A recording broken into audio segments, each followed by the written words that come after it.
Hey, what's going on, my dudes? James here, living life from dusk till dawn, as always. Today we are working on my 2012 Mazdaspeed 3. I am awkwardly staring at my shelf, trying to find the parts that I'm looking for. These are not the parts that you're looking for. I guess it's more like that. Anyways, today we are going to be adding to the list of projects that are getting done, and we are going to be installing the Damond Motorsports EGR Delete Kit. So, I'm gonna be honest with you, I got this from somebody in a stockpile of a whole bunch of other parts that I picked up for this car a while ago. But I believe I have everything for the kit, which includes the block-off plate, a couple of nuts and bolts, a barbed fitting for, I think, one of the like coolant lines or something like that, and then another block-off plate that I had to order separately with some sort of a plug. I don't know. I've never done this before, but it's fine. We're going to figure this out together. So I am currently in the process of installing my front-mounted intercooler kit, and in order to do that, I have to pull my turbo. And since I'm pulling my turbo, and I'm going to have to disconnect EGR, I might as well just do the block-off. Now, the reason I hadn't done this yet is because it's going to give me a check engine light, and I can clear that every time I start the car, so I don't have to look at it. But in all reality, you can remove it permanently by removing EGR from the tune. When you get an aftermarket tune, you can have them put that in as a variable, and then you don't have to worry about that at all. I'm not at that point yet, which is why I haven't done it, because I don't want to have to clear that every time I get in the car or just stare at it, because I don't know, that's unfortunate. But anyways, so I've already taken a lot of the car apart. For those of you that are curious on what all needs to come out, I believe all we're going to have to take out is going to be the battery and ECU, the intake, and then the turbo inlet pipe, which is connected to the intake, right? And then that should give us access to all of the EGR things that are down there. So once I get all of that pulled out, I'm not going to show you how to do it, because if you're curious, go back and watch any of the other videos that have stuff in the engine bay of this car, and I talk about how to remove all of that. It's really easy. It doesn't take very long. Yeah, so let me go ahead and open up some space here. We'll see what we're looking at for the EGR system on a 2012 Mazdaspeed 3, and then we'll figure out exactly what we have to do in order to make the delete kit work for us. So, see you in a second. All right, guys. Like I said before, I'm in the middle of another project, so I'm trying to like double down on all these. But flip you around here. So this is our EGR system thing right there. And long story short, let me throw this intake stuff on the floor where it belongs. We have a coolant line right here, which is running from the turbo. I believe that's coolant return, so it's going to come from the turbo, probably through EGR, and then back into the block somewhere over here. Point being is you have this coolant line to undo, and then you have two 10mm bolts, one here, and one that you can't really see, but you can feel it with your fingers back there. Pretty much this horizontally the same height as this one. So we'll undo both of those, and then of course you've got your EGR plug, and then we should be able to pop that off. And that is where this plate is going to go, and then that third hole is going to be your coolant line, so that you can still have the coolant running from the turbo, or to the turbo, whatever it is. You know, it's kind of surprising how clean these bolts are. Like, look at that. I mean, it looks brand new effectively, except for the top, which is a little bit dirty. But yeah, with that, this thing came off really freaking easy. There is our EGR exhaust gas recirc system. So you have we have these two little ports right here, which is flow adjusted by this right here, which is like a solenoid, which is run by the car. And then you have coolant line. It's flowing through to make sure that this block stays cold, so that you're not frying your solenoid with heat. The whole idea behind it was for emissions, as you know, your exhaust is going to have unburnt fuel and that kind of stuff in it. I mean, you can see, look at that, look how chalky and disgusting that is. But it's a whole lot of unburnt fuel, and instead of just spitting it out the back into the atmosphere, manufacturers came up with this idea of just putting it back into the intake so it can be reused with the fresh air, and then hopefully burnt more. Which kind of sucks, because that means it's going to be fouling your intake, and it's going to make the engine less efficient over time. So really dumb idea, but it's a requirement. So anyways, there's that. I did not have an issue with like coolant or anything leaking out of that when I pulled it out, kind of like what I was expecting, but that's fine. And then you've got a tiny little aluminum gasket, but man, this thing is charcoaled up. That's crazy. I mean, that's honestly probably paint slash really old RTV. Through research, I have discovered what needs to get done. So yes, that pipe going into the side of the like intake portion or inlet for EGR needs to go, and that's what that other little block-off plate was. And then there's a plug that's a part of that too. So in order to remove that, we have to actually remove the throttle body in order to get to the other end of that pipe, which I was following with my fingers a second ago. So the throttle body is right here. Basically, I will show you. So we have an intake pipe right there that we have to take off. We've got a couple of coolant lines, which we're not going to mess with. I mean, honestly, I'll probably take them off because the coolant's drained anyways. But we have I think it's a 10 millimeter bolt here, and then another 10 millimeter bolt on the opposite side on the top. And then a third one, and I believe there's 4. I think there's another one underneath. It's just each of the 4 corners. So we have to remove all 4 of those, and then we can like move the throttle body out of the way so we can get to the other end of that pipe. And then you have, I believe these are 10s right here. No, those are probably 8s. Great. Let's see. It is indeed. So those are 8 millimeter bolts right there, and then we have a 22 millimeter like threaded in connection on the other end that's behind the throttle body. So we have to remove that. We'll put that plug in there, and we'll put the block-off plate here and the other block-off plate here, and then we have successfully deleted EGR from the car. So just to correct what I said real quick, the throttle body bolts are indeed not 10 millimeters, they are 8. So I got my little teeny boy on an extension, and then it should be pretty easy to break torque on these, hopefully, fingers crossed. I'm just keeping y'all on the same angle because it's easier. But I have some Teflon tape here. Probably could use like RTV or something like that, which I have. But I'm going to use this Teflon tape. Go ahead and put a quick little wrap of that on the kit included barbed fitting. And then on the EGR block-off plate itself, there's a threaded side. And we're going to go ahead and thread this in. Oh boy, I wrapped that the wrong direction. Somebody who is a major car person is screaming right now, don't use Teflon tape, it's going to get into your cooling system and clog the engine. It's probably okay. Next we have 2 included bolts. These are going to be, whatever this is, 12 millimeter.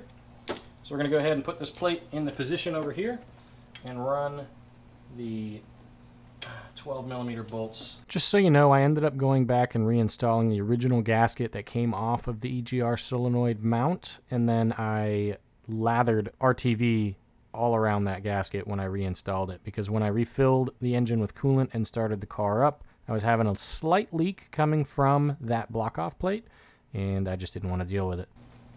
In place. And then I believe these get torqued down to, I think it said 70 inch-pounds. I don't have anything that reads in inch-pounds, so it's going to be 70 man strength. And hopefully it doesn't explode. That feels to be about 70. Oh boy. Oh, and the other thing, and I might as well take this off right now because it's in my way, but the coolant line running from the turbo, it's recommended that you flip it around and go the other direction, because it'll make less opportunity of stuff to get kinked. So we're definitely going to do that. And that also opens up the space. Let me get this in here. So you remember that bolt that we just put in? It's keeping you from being able to get the socket on here. So I'll just use my open-ended box wrench. But I suppose if you get that one side in, then you could use the socket to get the barbed fitting on, and then you can do the other side, the second bolt, since it won't be in your way anymore. I firmly do not believe that this should have been as difficult as it was to remove. So I tried your average adjustable torque wrench, not torque wrench, adjustable crescent wrench, and then that didn't work, and it was stripping out one of the edges of the bolt, and I figured it's because it was rounded. So I went to go find crow's feet so I could also get a torque wrench, not a torque wrench, I keep saying that, a breaker bar, the magic wand, onto it. Unfortunately, these are also rounded. These might have worked better if it was the actual hex shape. So Duralast, you suck. But it's the only, it was the fastest option that I had for getting the crow's feet.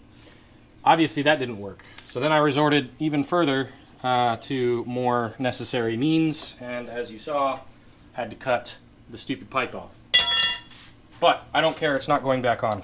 That way I could fit the 22 millimeter on this crazy extension, and then use the breaker bar in order to pull this dum-dum out, which is really unfortunate. So before I put the cap in there, because I did do metal cutting, I don't know how far in the metal shavings could have gotten, but it already looks really freaking grody. My coolant needs to be flushed so bad. But I'm gonna probably get a couple Q-tips and just kind of do a couple little swabs in there to make sure that I don't have any large metal chunks that are left inside of the coolant system, because that would be bad. And then we're gonna go ahead and put the other two block-off pieces back in. So we have this little nut bung thing, whatever you want to call it. I'll let you know what the size of that Allen key is. And then we have the block-off plate for the other side, which I am going to reuse this gasket. I'm just going to stick it on there like that, and then the hardware is included, or sorry, the hardware is reused from the stuff that you used before. So if you have new bolts, it might be worth it to get new ones. Otherwise, that's the way to go. So I'm gonna go ahead and do that, but I gotta go get Q-tips. Oh, also I had to pull this coolant line off, which is running to the throttle body, in order to give myself a little bit more space to get in there with all of the extensions and stuff. And that's literally just a little pinch clamp. So what had happened there was this piece that was screwed in is supposed to be torqued down to 90 foot-pounds, and I think it's like a pressure fitting or whatever, because it's got the pipe that the coolant would be running through. You've got the nut, and then it's got this looking washer type thing. So I assume that that nut is torqued down to squeeze this silver washer between the engine block and this nut to create your seal. And whether or not that's at 90 pounds, I don't know, but I will say that after cutting this tube off, this unthreaded very, very easy, which means that this side between the washer and the nut is quite likely rusted out and very seized. And then the side that was on the engine block obviously is not as bad because it was internal, and so it was able to just unscrew that way. But yeah, so that's what happened there. And then this is going to be a 10 millimeter Allen. Let's put this back in. There's probably a torque value for this. I don't know it, so once again, I'm going to go hand inch-pounds torque. I already wiped this. Probably could clean it up with a wire brush or something like that, but I'm really tired and I don't care. And I probably should care. Yeah, look at that. I assume that that is EGR in general. Even though this is the coolant side, I assume that there's probably some leakage in there that's not supposed to be. Or maybe it's factory expected. I don't know. But either way, that's disgusting and I hate it. I also acknowledge the fact that me wiping this down very likely is dislodging some stuff that's been built up in the arteries of the engine for the last, 20 years. In doing what I just did, very likely could cause a clog to clear and then go somewhere else where it'd be worse off in the engine and cause more damage. So hopefully that doesn't happen, but well, I guess I'll find that out when we start it and go for a drive, huh? Or I'll find out in, a couple of years when it fails on me and I ventilate my block. Once again, human inch-pounds. I want to say it was right around like 70-something inch-pounds. So as I mentioned before, the EGR system being deleted like this is going to give you a check engine light. So you have to go into the computer programming on the ECU and remove that code from the system. Basically tell the computer that it does not have to throw that code because it doesn't matter and it's fine. I don't have the ability to do that from my laptop. I haven't figured out how to do that yet. One day maybe I'll learn. But Point being is that I'm going to live with it for now. I'll probably make it a daily thing whenever I start the car to clear that check engine light so that if any other ones come in, I'll know. And then once I do get the car professionally tuned, after I get the exhaust in and I do the intake and exhaust manifolds, and then I get the bigger turbo, that's all going to happen probably at the same time. And then I can have a tuner remove that from the code or from the tune, and then I won't have to worry about it. All in all, to include removing the battery box and that kind of stuff, which I didn't show you, probably would take about 45 minutes, just if everything went well.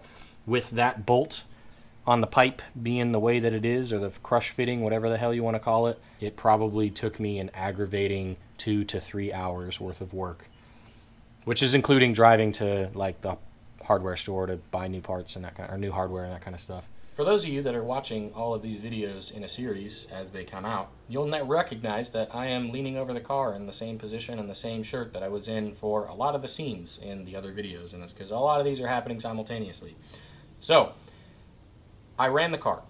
I started it up and was looking for coolant leaks, and unfortunately, I found one. So the block-off plate, the big one, was leaking around the edge, and if you remember, I wasn't going to put that gasket back in because it didn't like line up to the shape of the plate or anything like that, and I was afraid that that would be strange. But then I realized, while it was actively leaking on the floor, that the shape of that gasket is the shape of the EGR unit originally, and so the Damond Motorsports plate is probably shaped the way that it is as more of an art piece. I don't know why they didn't just make it the exact shape. Probably because it's a really complex shape to cut out, like the actual EGR block or the unit itself, and so they just made it a little bit more angular. So anyways, I put that gasket back in, and I ran a bead of RTV around the outside of that gasket. So when the EGR plate smashes it into place against the engine block, it should create an RTV seal if the gasket's not good enough. And then I did the same for the tinier block-off plate, the little diamond one that's over on the driver's side of the engine block. I don't think that one was leaking, or maybe it was just a smidge, so I just pulled that out, scrubbed that gasket a little bit, and then once again threw RTV around the outside of it and then stuck it back on. I don't think there's really anything else to talk about. I hope you guys have enjoyed or learned something. If you're thinking about doing this on your car, it's really not that scary or that difficult, but it definitely can be that scary if you make it like that. So, but yeah, with that, I hope you guys have enjoyed, and I will see you in the next video, and stick around. Don't forget to live from dusk till dawn, my dudes.